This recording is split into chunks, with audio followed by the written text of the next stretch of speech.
阴森森的。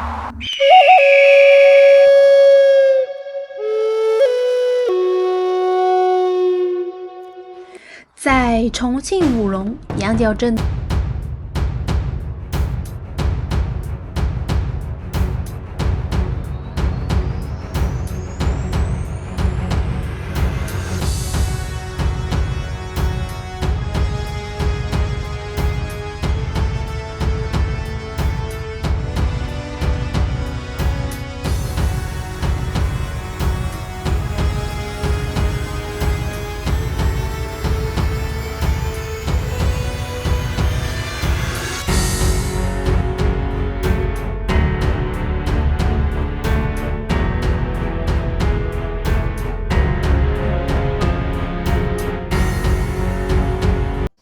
Hello， 大家好，我是三丽。现在我所在的位置呢，就是重庆武隆羊角镇的这个山脚下。我后面这里呢，就是去往羊角洞的方向。这个羊角洞呢，是建在这个崖壁的中间。现在我们要沿着这条路一直往上爬，爬到羊角洞。然后我旁边呢，就是一个乌江，可以看到那个乌江水啊，非常的绿，也很污浊。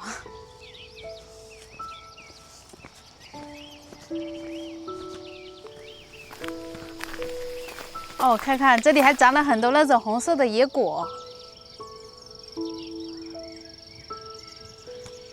这个果好像是不知道能不能吃。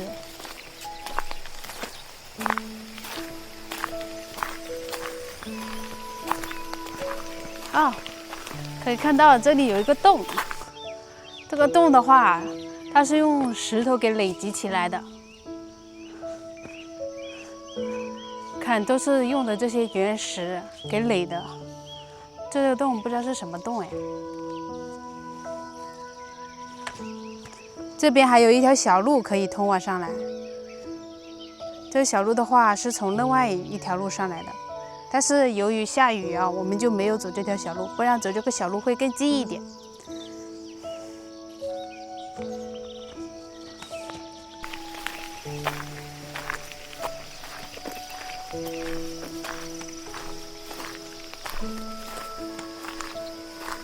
可以看到这条路还是挺宽敞的。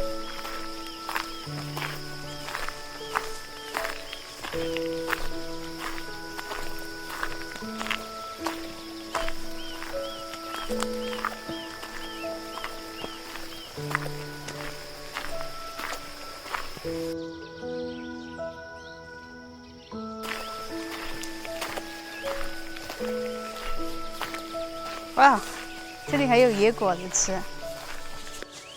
这个是小时候的零食呀，不知道你们有没有吃过？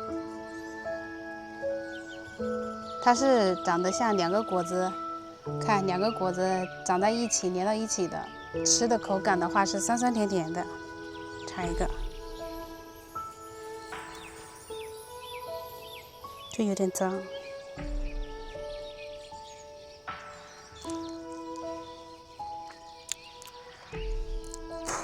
酸酸甜甜的，就是没什么肉。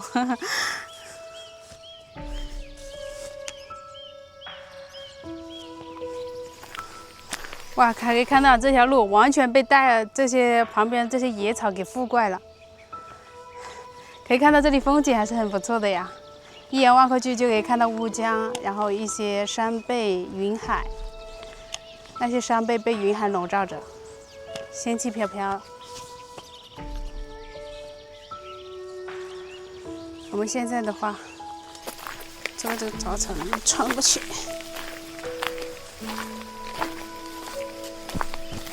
哎呀，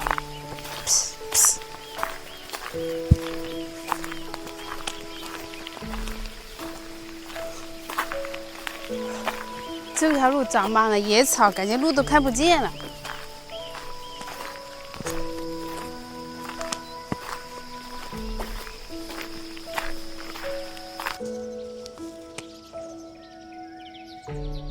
可以看到这些地皮，我知道好像是哪个少数民族，他们是会把这个洗了来炒菜吃的。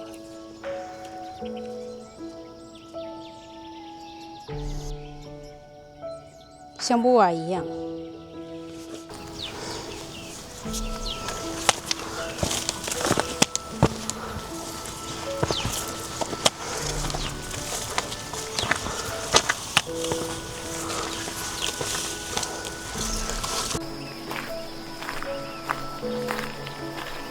感觉走到这里好像没路了一样。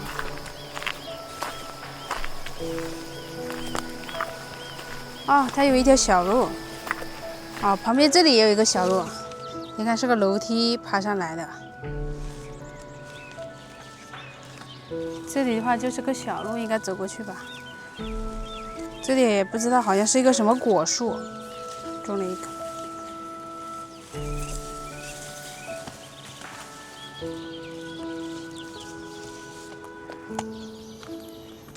刚刚我们来的路途中啊，还下起了雨，还好我们备了伞。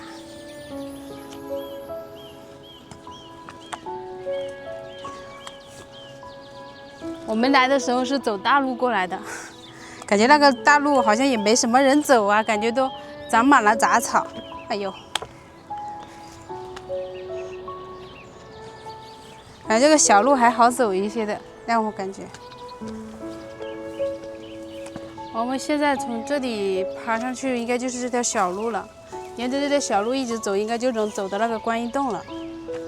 这个小路还挺窄的，旁边的话就是万丈深渊的悬崖，悬崖下面就是那个乌江了。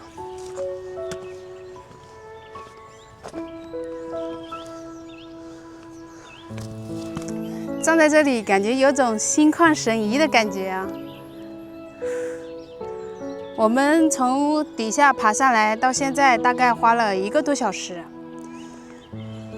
现在我们的话就沿着这条小路一起过去吧。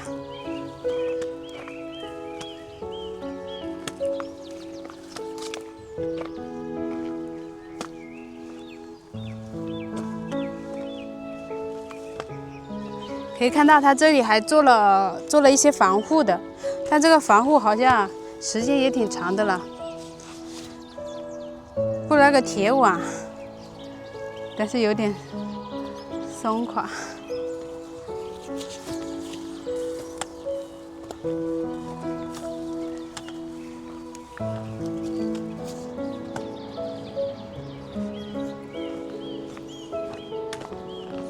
哎，这里是什么？我们下去看一下。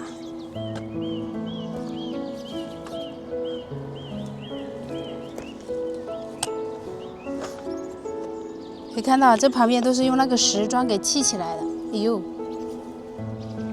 还有个毛毛虫。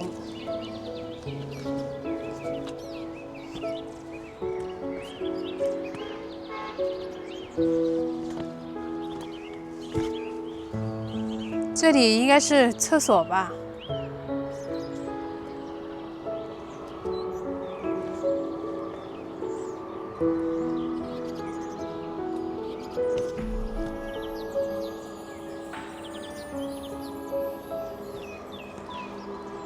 这里是厕所。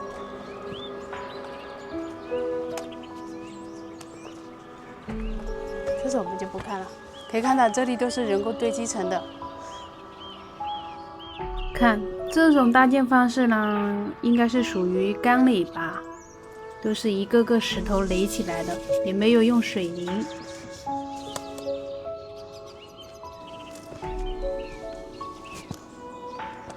哎呀，下去吧。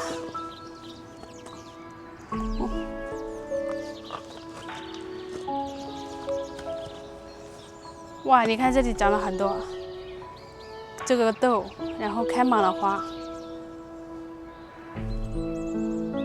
紫气依然。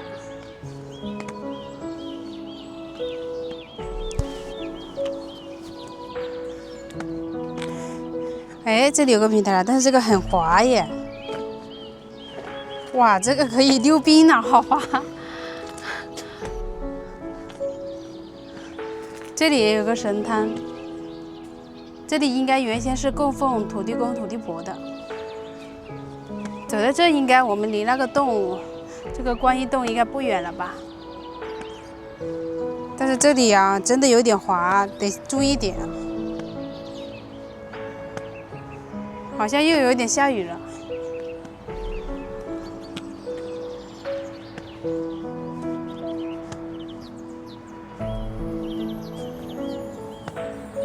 哇，这里真的很危险啊！这个石头因为这几天一直在下雨，所以这上面很滑。然后这里虽然有加了个防护，但是我感觉这一刷一呲溜就会掉下去。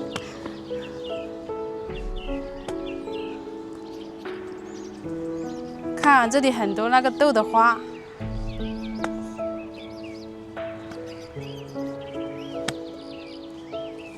这里的话还有点塌陷了。走到这，我们好像都到了。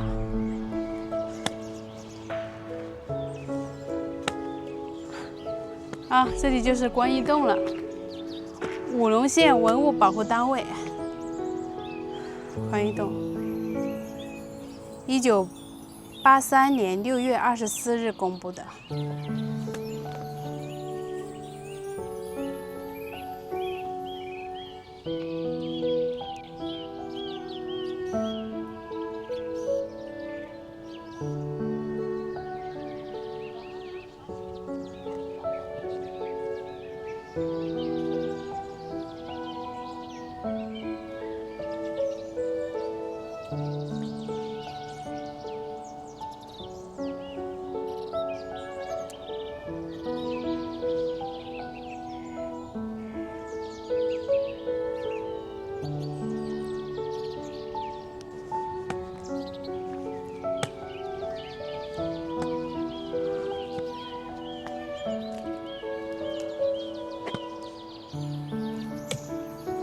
看，这个门框两侧呢刻有金色的佛教对联，左侧写的是“江岸无珠南海岸正好来，朝大慈大悲”，右侧写的是“从岸自是普头岩，何其别，起救苦救难”。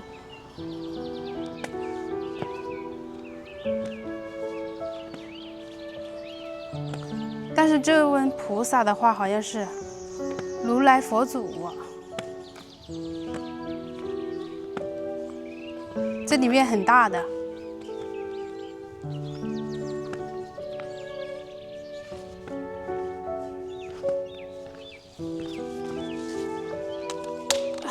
来了拜一下。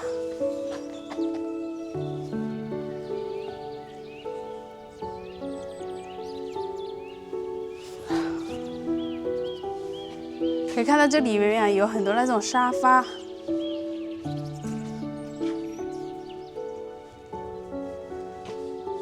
你看那个沙发垫，还有床，这里之前应该是有人住的吧？可以看到这里还有个门，我感觉今天这里应该是有人在这里面住的。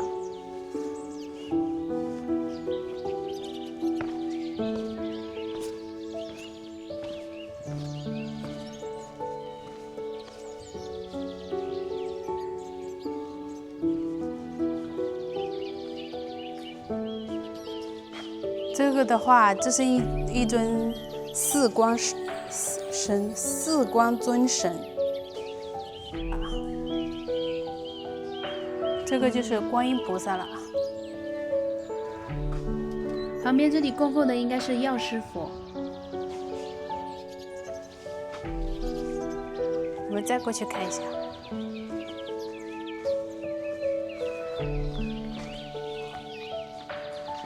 哇，可以看到这个洞不怎么高，但是这个洞里面的话非常凉快。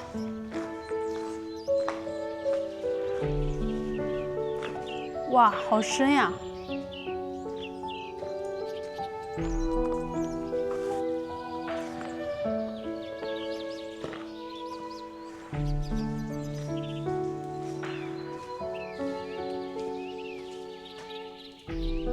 可以看到这树上面的洞，也不是长了绿贝，但是它这个上面这岩石的话，你看是绿色的，有绿的，还有黑的。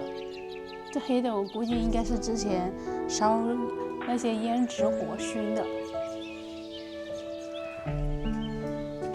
哇，好黑！我看，而且也很深，看得我有点恐惧，不知道。我为什么？哇，这个洞里面非常的宽敞。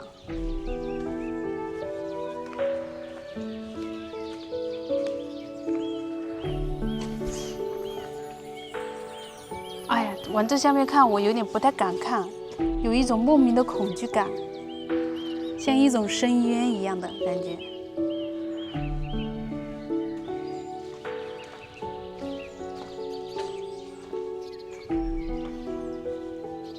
啊，这里还有个道可以下去的。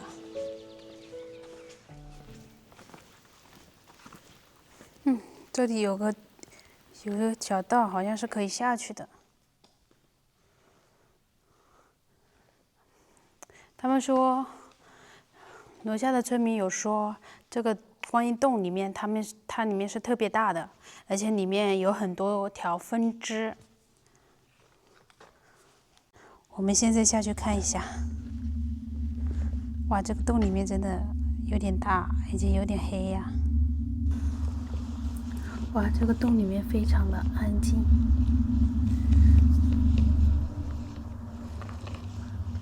静的我都不敢说话，感觉这个洞里面非常的深渊啊！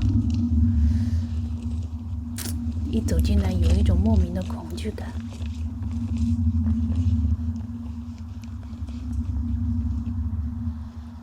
看，这里布满了一些钟乳石，这些钟乳石形态各异。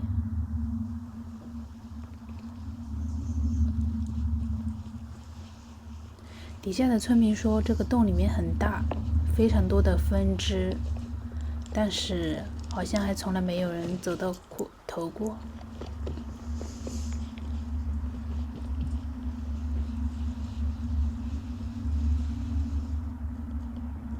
我觉得这里很适合那些探洞的探险人士来走一下。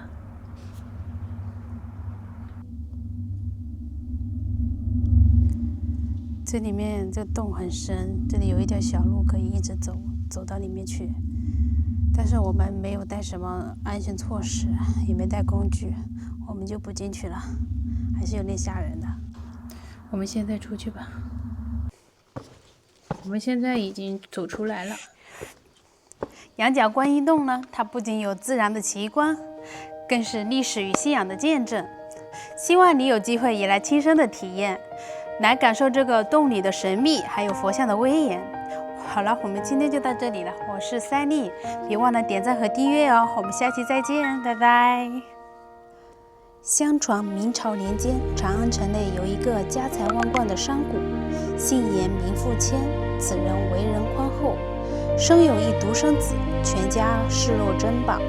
有一天，其子不幸染疾身亡，严夫人悲伤欲绝。正在一家人悲痛万分的时候，一个衣衫褴褛的老太婆突然来到他家。严公见后强忍着心酸，吩咐人端来好菜好饭招待。等老太婆狼吞虎咽吃饱喝足后，严公又拿出一锭银子给她收好备用。老婆婆没有要银子，但是也被她的行为感动了。她从怀中抽出一根杨柳枝，在水中点了3下，对着严公儿子面庞洒去，随着水珠飞溅，闪出一道金光。刹那间，孩子的双眼慢慢睁开了。严公知道自己遇到了神仙，表示自己一定要登门道谢。老婆婆答道：“如果你入蜀到豫州，在乌江岸边看着崖壁上挂有一件红色衣服，那里就是我的住处。”第2年春天，严公带着儿子四处寻找仙姑的下落。